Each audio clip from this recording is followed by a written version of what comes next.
mapagpalang umaga po sa bawat isa. Purihin po ang Panginoon. Salamat sa umagang ito. Isang karangalan, isang kagalakan na tayo po ay mag-aral ng kanyang salita tuwing umaga. At ang gawain po natin ngayong umaga po ay nagmumula sa bansang Taiwan, Door of Faith, Taiwan, sa bandang south po ng Taiwan. Salamat po sa Panginoon. At bago po tayo magbulay-bulay ng kanyang salita ng Diyos, tayo muna po umawit. Awitin po natin, The Steadfast Love of the Lord. Hallelujah. Sige po, tayo muna po magpuri sa ating Diyos na buhay. Oh, hallelujah. Salamat po, O Diyos, sa umagang ito. Salamat po sa panibagong pag-asa, panibagong buhay na yung binigay sa amin.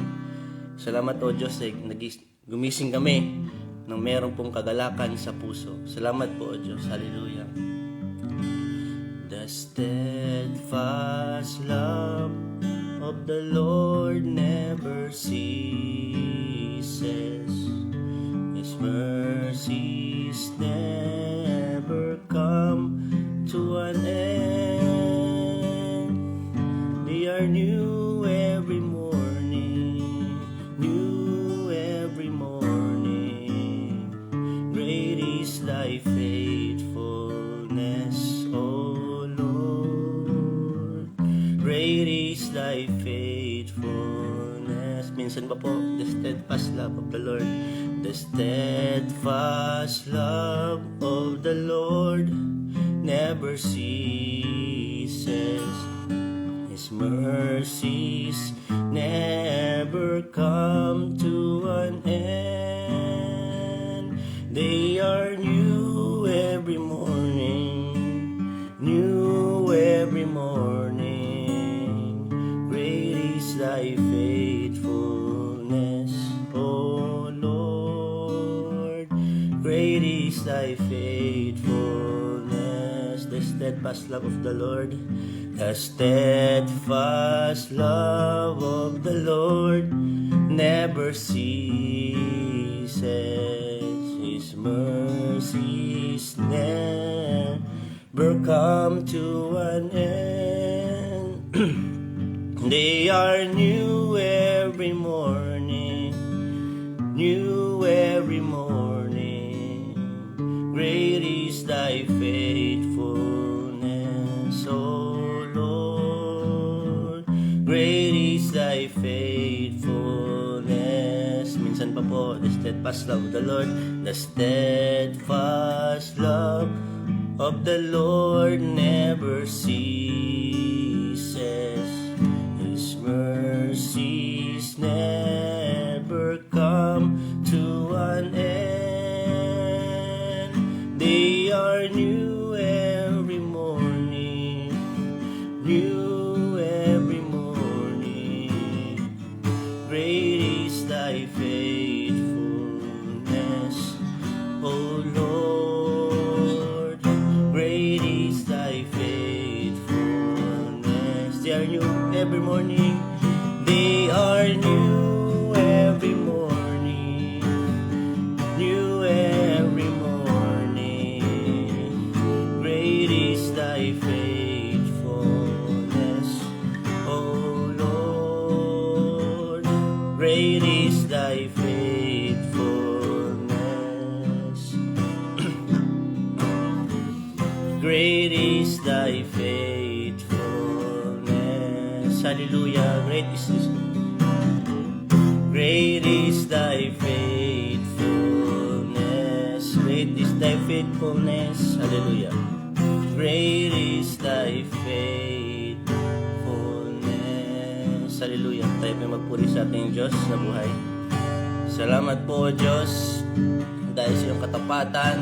Salamat po, Diyos, sa inyong kahabagan, sa inyong dakilang pag-ibig po sa bawat isa. Salamat po, Diyos, dahil sumasagana po ang iyong biyaya po sa amin. Hallelujah.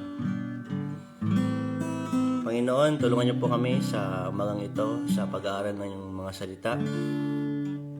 Kami po inyong samahan ng iyong banal na Espiritu. Ano mang Panginoon mensahe ngayong umaga, ay amin itong tanggapin at amin pong gawing inspirasyon sa aming buhay. At sa umagang ito, O Diyos, dalangin namin, O Diyos, na kami po ay patuloy na bigyan ng pananabik sa inyong mga salita. Salamat po, O Diyos, pinagkakatiwala po namin sa inyo po ang lahat. In Jesus' name, Amen. Muli po, mapagpalang umaga po sa bawat isa. Ang live stream po natin po ay nagmumula po sa bansang Taiwan. Tayo po ay mag-umpisa na po sa gawa sa salita ng Diyos. At buksan po natin ating Biblia sa aklat po ng Pilipos chapter 1 verse 6. Sa aklat po ng Pilipos chapter 1 verse 6, sabi po dito, natitiyak kong ipagpapatuloy ng Diyos ang mabuting gawain na sinimulan niya sa inyo hanggang sa araw ng pagbabalik ni Kristo Jesus. Amen po. Salamat po sa salita ng Diyos. Ang pag-aaralan po natin ngayon umaga po ay meron pa akong 3 punto na inihanda. At sadit lang po ito. Hindi po ito mahaba kasi 30 minutes lang naman po yung binigay po sa atin na oras. Sabi po dito, natitiyak po. Sure na sure po ang Panginoon na sure po ang Panginoon po sa kanya pong mabuting gawain na nasimulan niya sa ating pong mga buhay.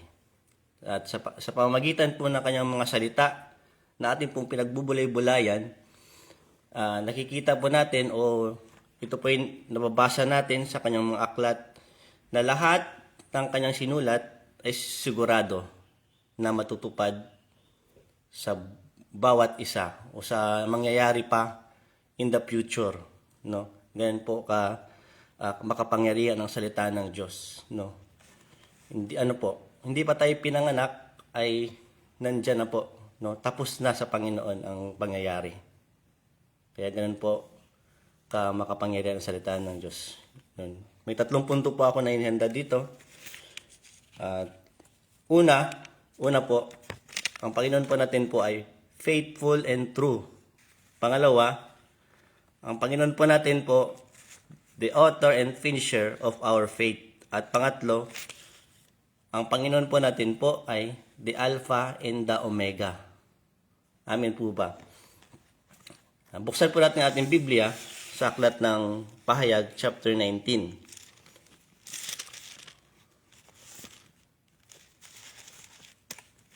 Sa Pahayag po chapter 19, at sinasabi po doon sa ating pong punto, sa Pahayag chapter 19 verse 11, sabi po dito sa aklat ng Pahayag chapter 19 verse 11, pagkatapos nakita kong nabuksan ang langit at may puting kabayo na nakatayo roon. Ang nakasakay ay tinatawag na tapat at totoo sapagkat matuwid siyang humatol at makipagdigma. Sa English po, sabi po sa English dito, I saw the heavens standing open and there before me was a white horse whose rider is called Faithful and True. With justice he judged and waged war. Ang Panginoon po natin po ay faithful and true. Anong Panginoon po? Tapat at totoo ang Panginoon po sa atin. Pagka sinabi po niya sa atin po na may gagawin siya sa atin, na sinimulan sa atin, ay hindi po niya ito tinitigil. Bagkos, meron po itong continue na mangyayari. Mga kapatid, kung sa buhay natin o sa paglilingkod natin sa Panginoon, ay parang ayaw mo nang maglingkod sa Panginoon dahil sa pangyayari na inuusig tayo o kaya ay may pagsubok tayo, lahat lang iyan po ay dadaan lang po. At kinakailangan magtiwala tayo sa Panginoon na siya ay tapat at totoo sa kanyang pong mga sinasabi, sa kanyang pong mga salita na kanya pong ibinibigay sa atin. kinakailangan magtiwala tayo dahil tapat ang Diyos at totoo siya sa ating pong buhay. At pangalawa, mabilis lang po ako. Pangalawa po ay the author and finisher of our faith. Sa aklat po ng pahayag din po.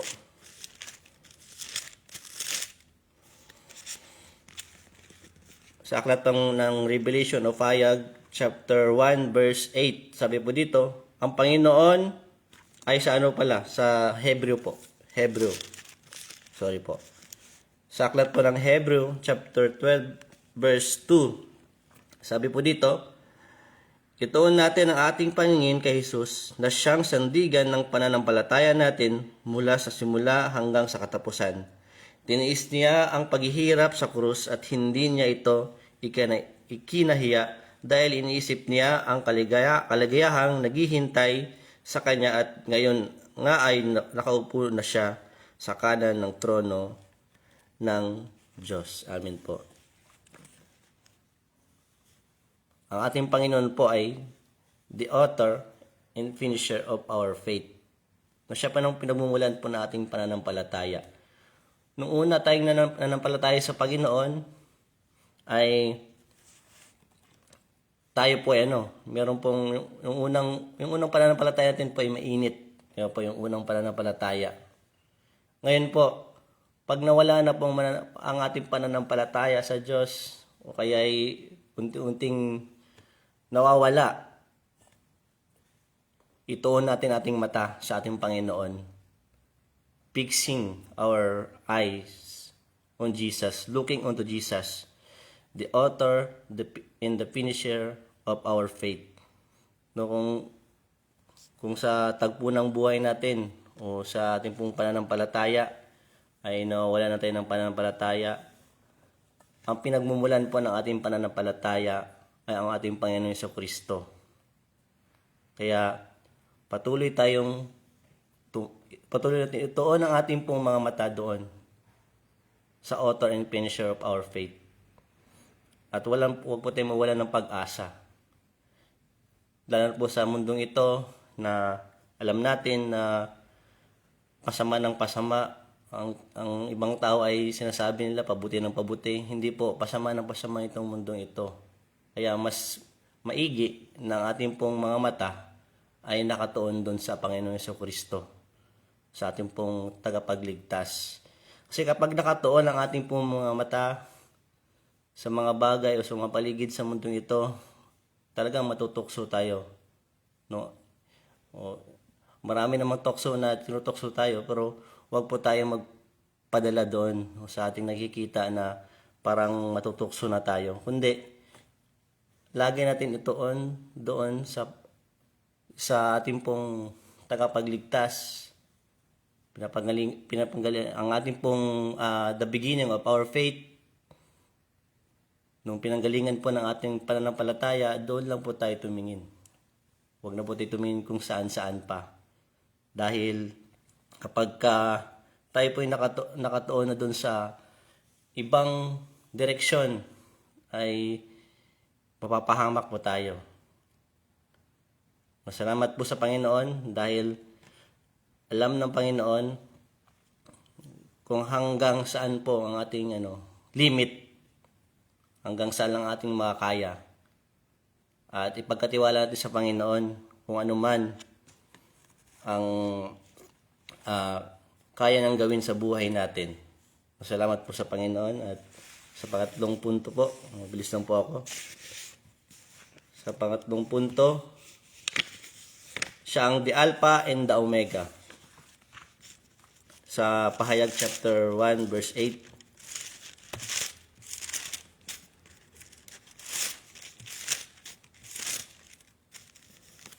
sa Pahayag po chapter 1 verse 8, sabi po dito, ang Panginoong Diyos ang makapangyarihan sa lahat. Kung ano siya noon, ganun din siya ngayon at maging sa hinaharap. Kaya sinabi niya, ako ang Alpha at ang Omega. Amen po. Ang Panginoon, ang Alpha at ang Omega. hindi pa tayo po ipinapanganak, wala pa tayo sa mundong ito, ang Panginoon po ay alam na ang mangyayari po sa atin. Alam na po yung mangyayari sa lahat, no? Sa lahat ng history ng tao. Sa lahat po ng pangyayari sa mundong ito, alam na ng Panginoon. Kaya sinasabi dun sa sa binasa po natin sa Philippians chapter 1 verse 6, sabi ni Apostol Pablo sa sulat niya doon ay natitiyak niya na ipagpapatuloy ng Panginoon yung mabubuting ginawa niya sa iyo. Sureball ang Panginoon po sa ating buhay at hindi po nagsisinungaling ang Panginoon. Pag sinabi po niyang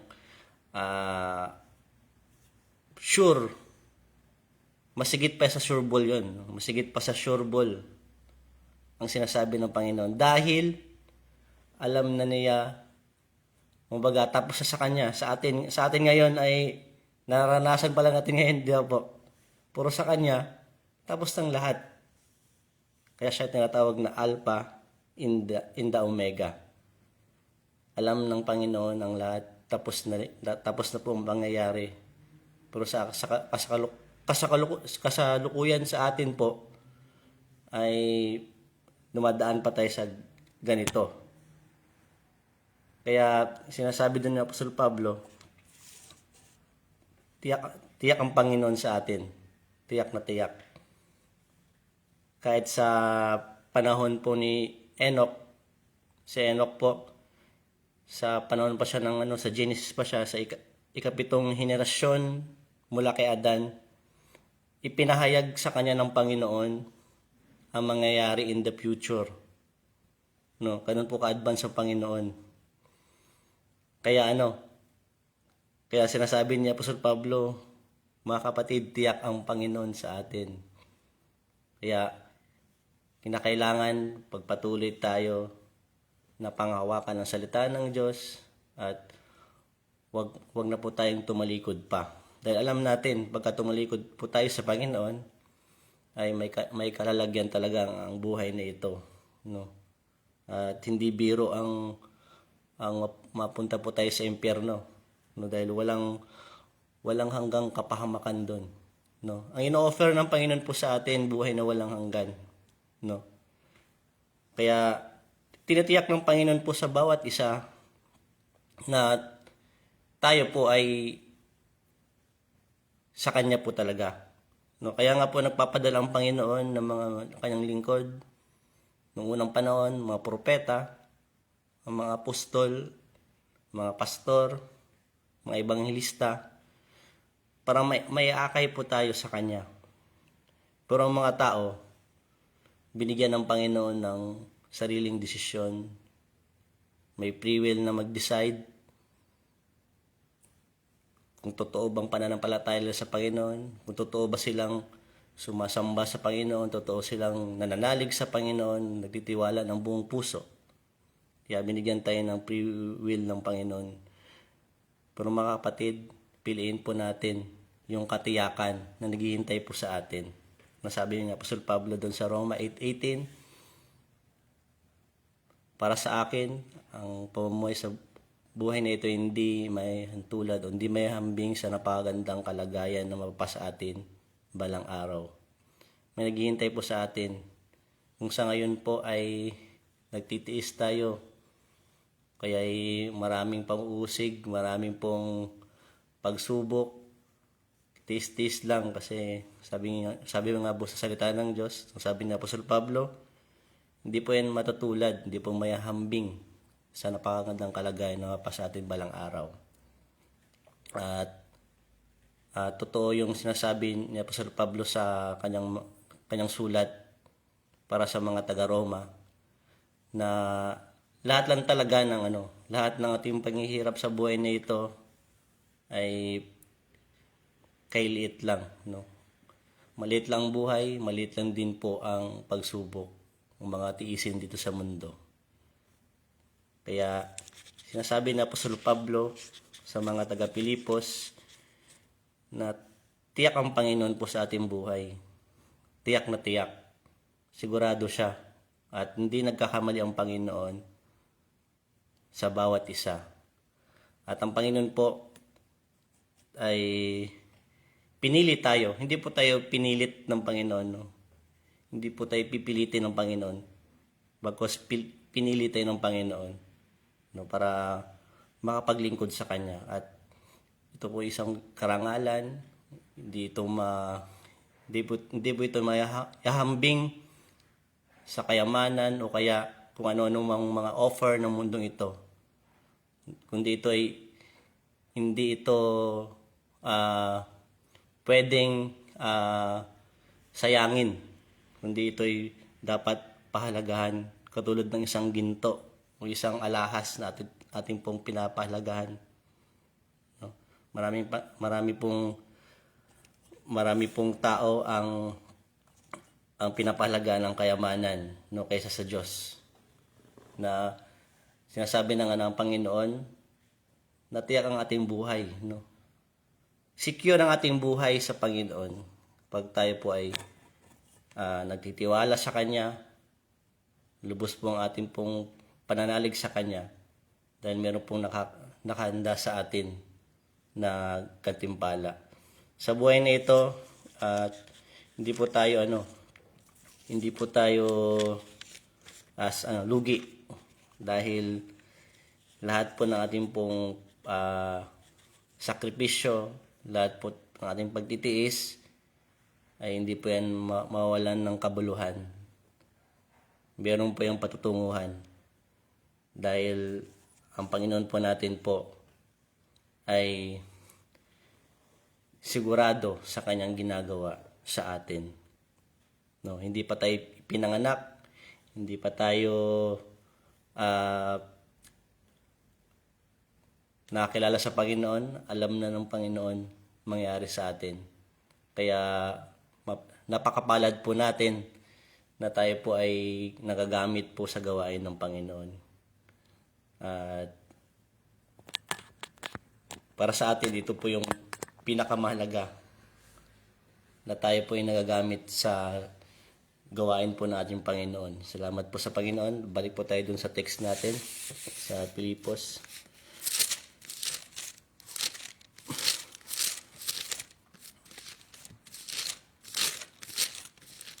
Sa Pilipos chapter 1 verse 6.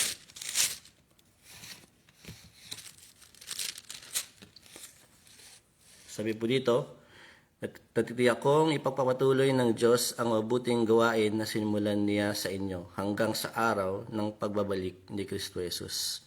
Sino po dito ang excited na hinihintay ang Panginoon Kristo sa kanyang muling pagbabalik? Sa muling pagbabalik ng Panginoon, ano man ang umpisa ng Panginoon po sa atin, tatapusin po niya po. Hindi po siya katulad ng tao na unfinished business, no? Ang Panginoon po, mission accomplished.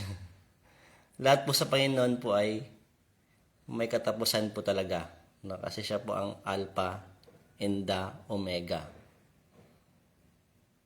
Kaya tatapusin ng Panginoon ang lahat ng mabuting gawain na simulan niya sa bawat isa. Kaya kinakailangan lang tayong magpatuloy sa Panginoon. No? Bawal sa atin, uso sa atin ang backslide. Hindi uso sa atin ang backslide, kundi ang uso sa atin ay magpatuloy sa Panginoon. Hindi po tayo talunan, kundi tayo po ay mananagumpay. At binigyan po tayo ng Panginoon ng espiritu ng hindi natatakot, kundi espiritu ng katapangan para makapagpatuloy sa Kanya. No? Sa tulong ng Banal na Espiritu, ang Banal na Espiritu po kasi ang nagpapatapang sa atin, hindi po yung ating pong sariling ugali o minsan nga sinasabi sa lahi namin, matapang kami sa mga lahi namin. Galing kami ng lahing matapang. Pero ang totoo, ang nagpapatapang sa atin ay yung Espiritu, yung sa mga mananampalataya na naniniwala sa Panginoon Kristo. Ang nagpapatapang sa atin ay yung Banal na Espiritu na nasa loob natin.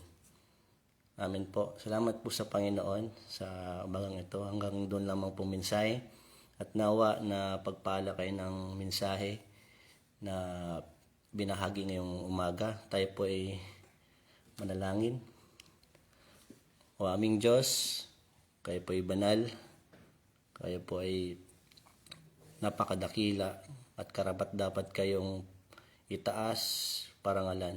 Salamat po sa inyong bugtong na anak na ang Panginoon Jesucristo na siyang aming pong tagapagligtas. Salamat po sa umagang ito dahil ang banal na Espiritu po ang patuloy po na nagbibigay sa amin ng pananabik, nagbibigay sa amin ng patuloy na pananampalataya sa inyo, Panginoong Jesucristo. Tulungan niyo po aking mga kapatid na aking pong nakakasama ngayon sa live stream. Bigyan sila, O Diyos, ng pag-asa, kapayapaan, kagalakan at tunay na pag-ibig na nagbumula sa inyo. Salamat po, Diyos, dahil kayo po ang nag-iisang yaman namin.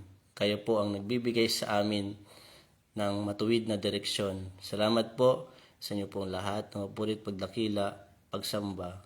In Jesus' name, Amen. Salamat po sa Panginoon, purin po ang Diyos. At God bless us all po. Salamat po.